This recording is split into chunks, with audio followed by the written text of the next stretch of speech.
శ్రీగురుభ్యో నమః. హరి ఓం. శ్రీమహాగణాధిపతయే నమః. శ్రీమహాసరస్వత్యై నమః. హరి ఓం. కూర్చో. యకర్త జగతాం భక్త సంహర్త మహసాం నిధి ప్రణమామి తమాదిత్యం బహిరంతస్తమోపహం. నేను మొట్టమొదటిగా యూట్యూబ్లో చెప్పింది జగత్ సృష్టి ఛానల్. ఇప్పుడు చెబుతున్న శ్లోకం యకర్త, జగత్ మొత్తానికి కర్త ఎవరు? యకర్త జగతాం భర్త, జగత్తును మొత్తాన్ని పోషించేవాడు ఎవరు? యకర్త జగతాం భర్త సంహర్త, అందరినీ సంరక్షించేవాడు. సంరక్ష మహసాం నిధి. ఇక్కడ భూమి మీద పుట్టిన 84 లక్షల జీవరాశులకి తగిన ఆహార వ్యవహారాలు మొత్తం నడిపేటువంటి వాడు ఎవరైతే ఉన్నాడో మహసాం నిధి ప్రణమామి తమాదిత్యం, ఆయనకి నమస్కారం చేస్తున్నాను అని ఇదివరకు మొట్టమొదట ఈ శ్లోకాన్ని జగత్ సృష్టి ఛానల్కి ఇచ్చాను. నేను జగత్ సృష్టి, జగత్తును సృష్టించిన వాడెవరు? భగవంతుడు. యకర్త జగతాం భర్త సంహర్త మహసాం నిధి ప్రణమామి తమాదిత్యం బహిరంతస్తోమోపహం. లోపల బయట అంతటా నిండి ఉన్నటువంటి భగవానుడు ఎవరయ్యా అంటే సూర్య భగవానుడు. ఆ సూర్య భగవానుడు ప్రపంచం మొత్తం మీద ఉన్నాడు. ఆయన లేకపోతే ఏమీ లేదు. అదే జగత్ సృష్టి ఛానల్ అని ఒకసారి చెప్పాను. కానీ ఈ మధ్య కొంత సమయంలో జగత్ సృష్టి ఛానల్కి నాకు దూరమైంది.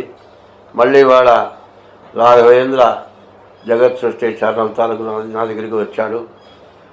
మరి జగత్ సృష్టి ఛానల్ రాఘవేంద్ర నేను అందరం బాగుండాలని సదుద్దేశంతో 2025 సెప్టెంబర్ నెల 12వ రాశి మీనరాశి ఫలితాలు చెప్పుకున్నాం.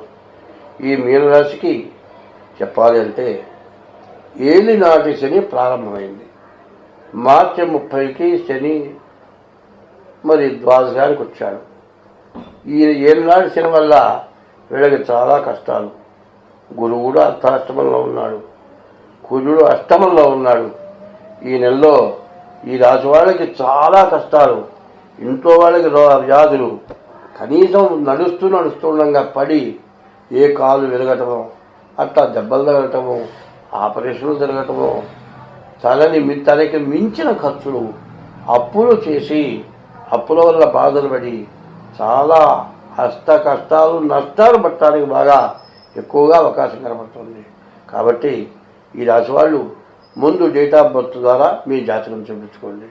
జాతకం చూపించుకోవడమే కాదు, ధర్మంగా బతకండి. ధర్మో రక్షతి రక్షిత. ధర్మాన్ని నువ్వు రక్షిస్తే నిన్ను ధర్మం రక్షిస్తుంది. ధర్మస్య జయోస్తు, ధర్మం ఎప్పుడూ జయిస్తుంది. అధర్మస్య నాశోస్తు, అధర్మము నాశనం చేస్తుంది. ప్రాణిషు సద్భావనాస్తు, ప్రతి ప్రాణిని కూడా హింసించకుండా వాటి యందు సద్భావన కలిగి వాటికి ఆహారం పెట్టకపోయినా వెళ్ళాలి, కానీ వాటిని హింసించడం చేయకుండా చేతనైనటువంటి ఆహారాన్ని ప్రతి ప్రాణికి కూడా ఇవ్వటం. ప్రాణిషు సద్భావనస్తు విశ్వస్య కళ్యాణమస్తు, దేశమంతా కూడా బాగుంటుంది. అట్లా బాగుండాలి అంటే, మనకున్న దోషాలు పోవాలి అంటే మనం ఎప్పుడూ దైవాన్ని నమ్ముకోవాలి. దైవాన్ని నమ్ముకొని దైవాన్ని పూజించాలి. ఆగామి సంచిత ప్రారంధాలు 3 ఉన్నాయి. పూర్వజన్మలో మనం చేసుకుంది, మనకు జన్మనిచ్చిన వాళ్ళు చేసింది, ఈ జన్మలో మనం చేస్తుంది. మనం చేయటం లేదండి, మనకు పుట్టిన సంతానం కూడా చేస్తూ ఉంటారు. ఇవన్నీ కూడా బాధలు ఎక్కువ అవుతాయి. ఇవన్నీ ఏమిటాయంటే ఇవన్నీ కూడా ఆగామి సంచిత ప్రారంధాలు 3 ఉన్నాయి. కానీ తన కొడుకు చేసే తప్పుని తను ఏమి చేయలేడు. ఏం చేయగలడు? భగవంతుని పూజించడం తప్పితే రెండవ మార్గం లేదు.